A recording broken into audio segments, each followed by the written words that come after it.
Hi, fourth graders and parents watching. I hope you're having a fantastic Friday and you're ready to get started in our language review day today. So on last Friday, before we went on break, I did a special math review with my emeralds where the winners were able to get something special mailed out to them from me. So emeralds, I hope you got your item in the mail for my winners. Congratulations to you guys. But I didn't want my language class to be and feel left out.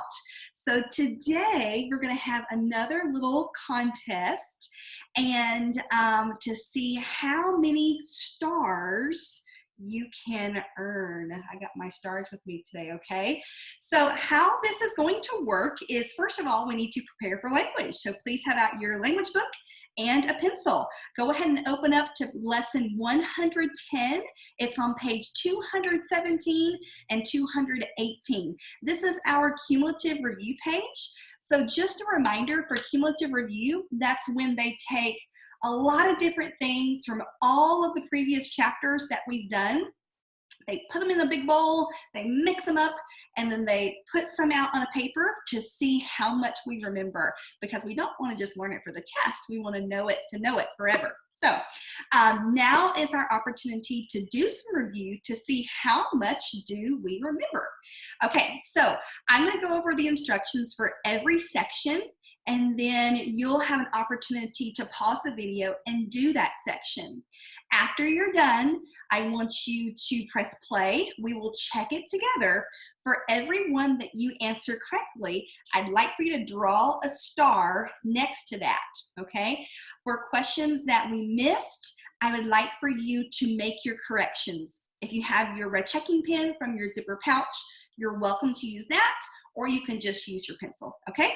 Let's look at those instructions for section 1. Section 1 says, draw a line between the complete subject and the complete predicate.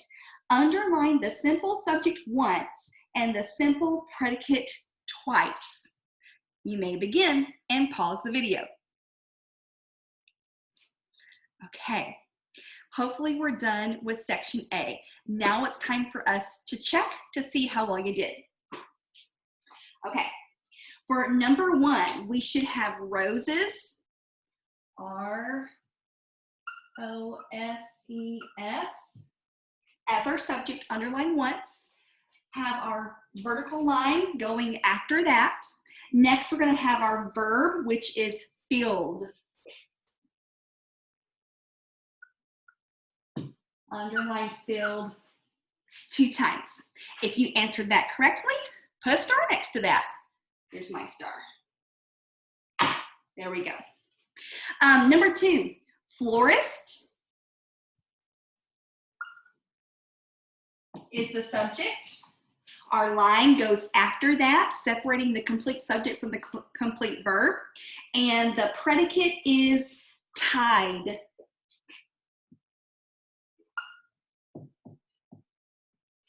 If you answered that correctly, put a star. If not, that's okay. Let's correct that and we'll know for next time.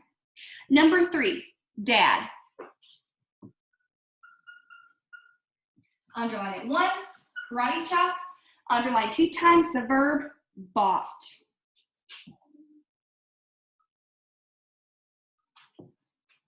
Bought. Put a star next to that. Or if you missed it, just leave it blank, no star, and we'll get that next time, okay? Thank you for those of you that are being honest with me. I appreciate that. Very good. Okay, now it's time to move on to section B. Let's look at those instructions. Section B says, and this is coming from, oh my goodness, chapter 1, all the way back in August. So really get that memory going. Chapter 1, use the code to label each sentence. Add the correct ending punctuation. So you're doing 2 things. The first thing is you're adding the code, and the code is declarative, interrogative, imperative, exclamatory, but instead of having to write all those out, you're writing the abbreviations. And then at the end, you're putting what type of punctuation mark goes with that type of sentence. Go ahead and start for section B, and you may pause the video at this time. Okay, hopefully by now you have completed all of section B. Now it's time for the results. Let me plug this in so you guys can see what I see. Ooh, come on. Come on. Ah, there we go. Okay, let's start with number 4. Start at the top. Here we go. Shelby rode her bike to school. That is declarative. We're just stating a fact here, and that is going to end with a period. If you forgot to put your ending marks at the end, go ahead and count that one wrong, but pause the video right now and go back and put your ending marks of punctuation. Go, go, go, go. Okay. Hopefully we have all of our punctuation at the end. Let's continue checking. If you answer correctly, give yourself a star for number 4. Number 5, Shelby, watch out for that car. Exclamatory. We want her to make sure she's safe. Exclamation point. Okay. Shelby, watch out for that car. We're shouting at her. Tell her to look both ways.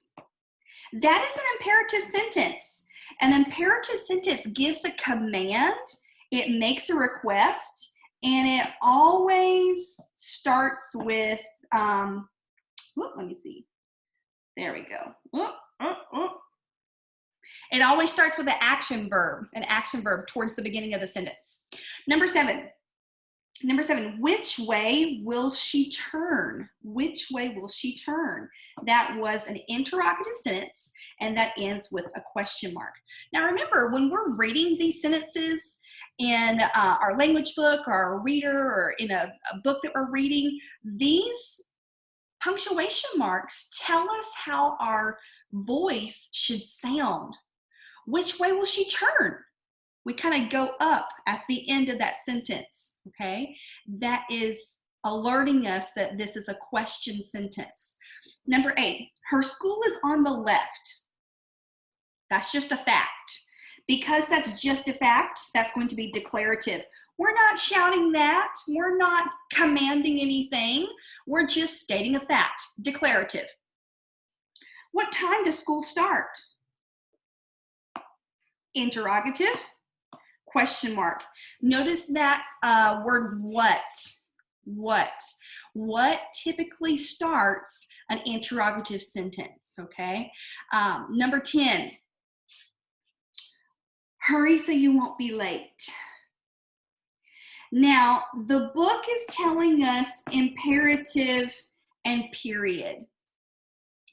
But let's say that you're like really trying to rush.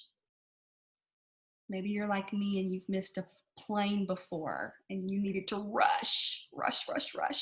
It wasn't my fault, but I'm not going to go into that story right now. Okay. So if you're extremely wanting to hurry, then that would be an exclamatory sentence. Okay. But technically, this is going to be imperative regardless. Okay. This will be imperative regardless. And here's the reason why. Because it starts with an action word, hurry. Now remember, you could have ended this sentence with an exclamation point and still kept it imperative. And that would have been okay too. If you said imperative exclamation point, I will take that. But we really need to have imperative right there because an action verb is starting this sentence. We're telling somebody to do something. Hurry. Hurry, hurry, hurry. Now, it could be a calm hurry, and if that's the case, period. But if you're life or death situation, hurry it up, exclamation point at the end, okay? All right, so just to review for that, we need to make sure that for the ones that we're getting 100% correct, we're putting those stars next to each one. For those that were missing, don't add a star to that, okay? Let's go down to section C. Section C is talking about time order words. We've talked about this not only in chapter 3, but we've talked about this a lot in our writer's workshop classes, okay? Time order words help the reader to stay on track of where we're going in the story and where are we. So you are to use the following 4 time order words. Finally, first, next, and then. Go ahead and place those time order words in for section C. You may begin and pause the video. All right, hopefully section C is finished by this time. Let's check in and see how you did. The first one that you should have is first. The next one that you should have is next or then. Okay, if you put next or then, I will take either one. Same thing for 13, next or then, I will take either one. But finally, for number 14, we should have which word? Finally. Yes, the finally goes at the last. So first goes first, finally goes last. Next and then can go in either one of those. Make sure you're spelling those correctly, please. Go ahead and put a star for each one that you answered correctly. Moving on to section D. For section D, you have been given a book title, and the punctuation may be different for the title of the book, or the capitalization may be different for the title of this book. Go ahead and color in neatly, completely, and darkly with the title that has been correctly written, okay? There will be 1 circle colored in for section D and 1 circle colored in for section E for each number, okay? Section E is for a short story though, so keep that in mind. D is for a book, E is for a short story. We have different rules for different ones, and I'll remind you about those rules after you're done. You may begin, pause the video.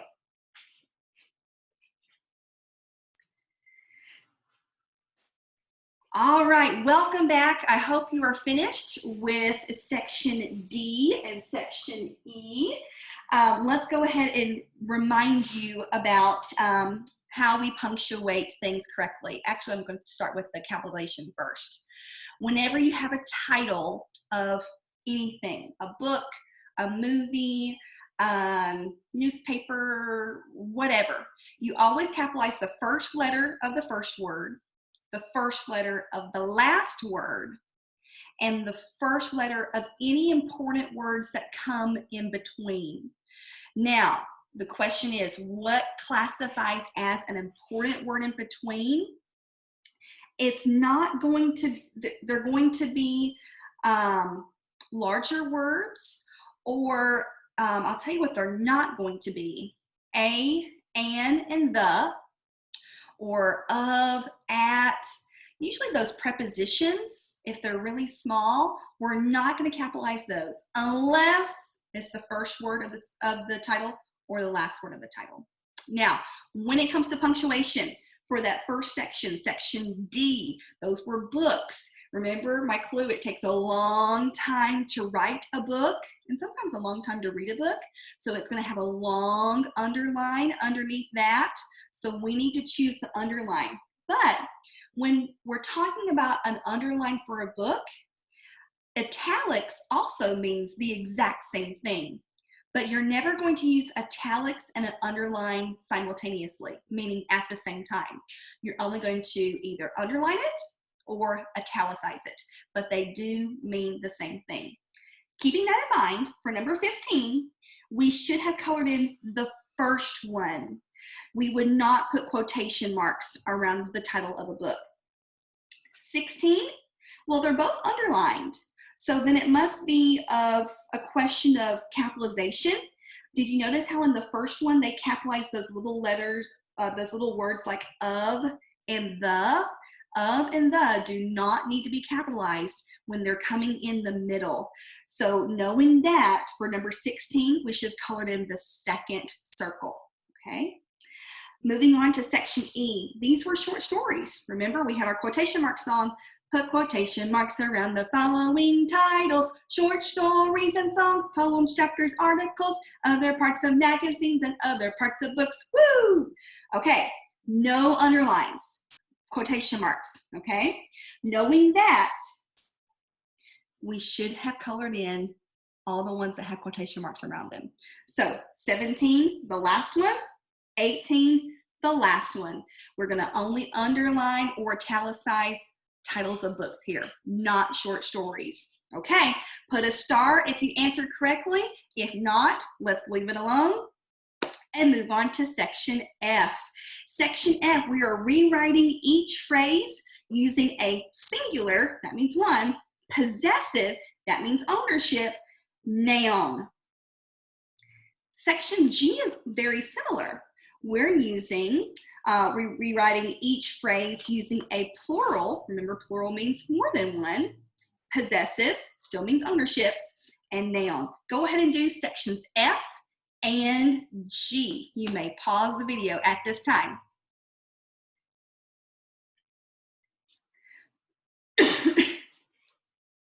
Okay, section F, here we go.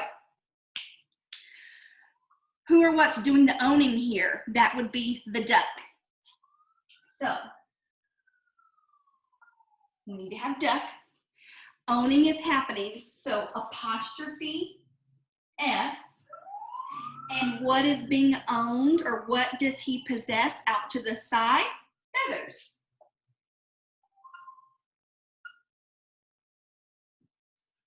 Number 20. The baby is doing the owning here. B-A-B-Y apostrophe S. This means one baby owns whatever comes after it. This duck owns that. This belongs to that. This belongs to that. What does the baby own? The bottle.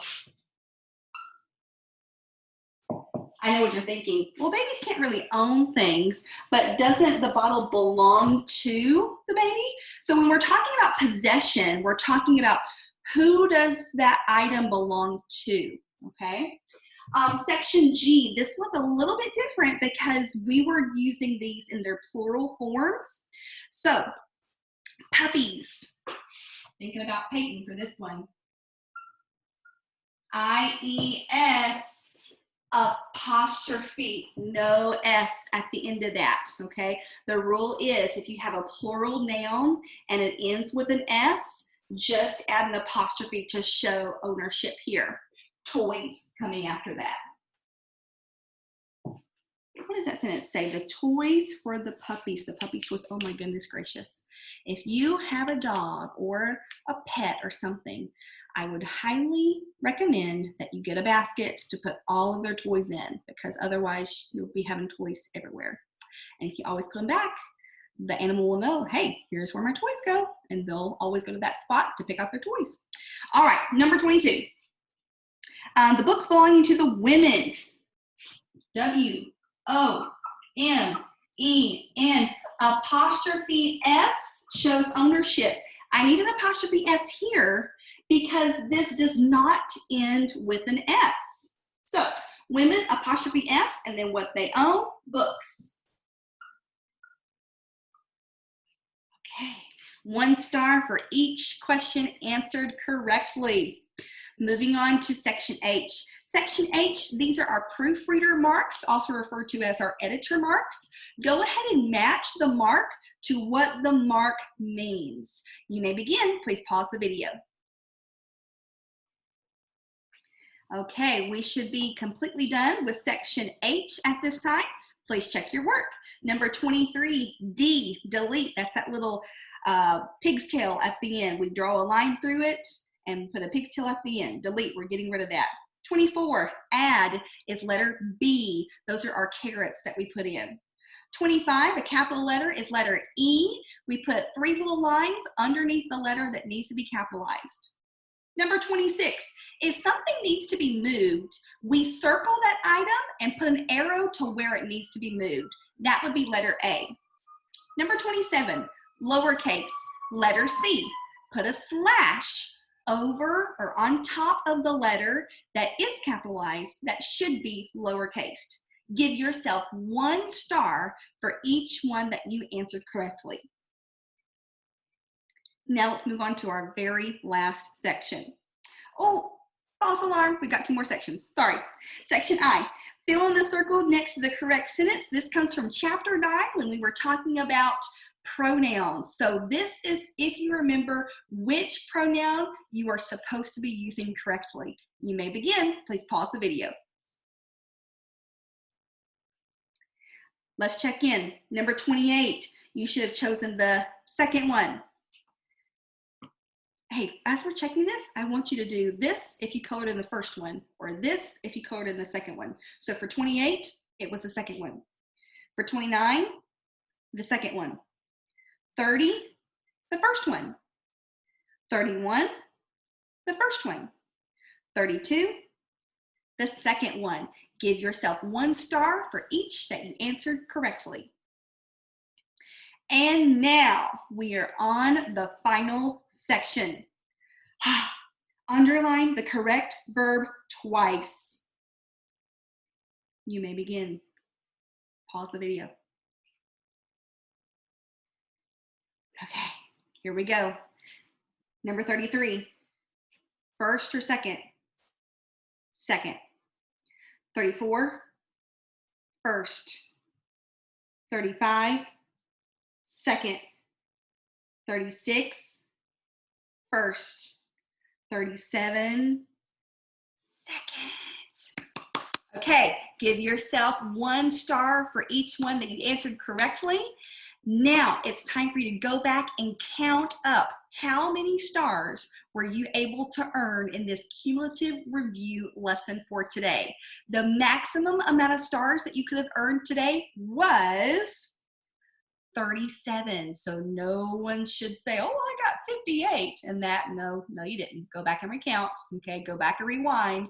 Rewatch this video. Okay, 37 is the max. Okay. I will do like I told my emeralds last Friday that we were together. You have until 3 o'clock today, this Friday. You have until 3 o'clock to give me your score of how many stars you earned. And I'm going to give out some prizes, and I will be giving those out. I'll have to do that this weekend, but it's something that has to do with our lesson for today. So I did first, second, third place prizes for the emeralds. So I'll probably do the same thing, first, second, third, and I'll get something out to your mailbox. Okay. All right. So if you have not already finished, go ahead and finish that up. Count up your stars. Remember, honesty counts. Honesty counts. And then I can't wait to hear how well you did. Okay, guys, I hope you have a wonderful weekend, and I'll see you next time. Bye-bye.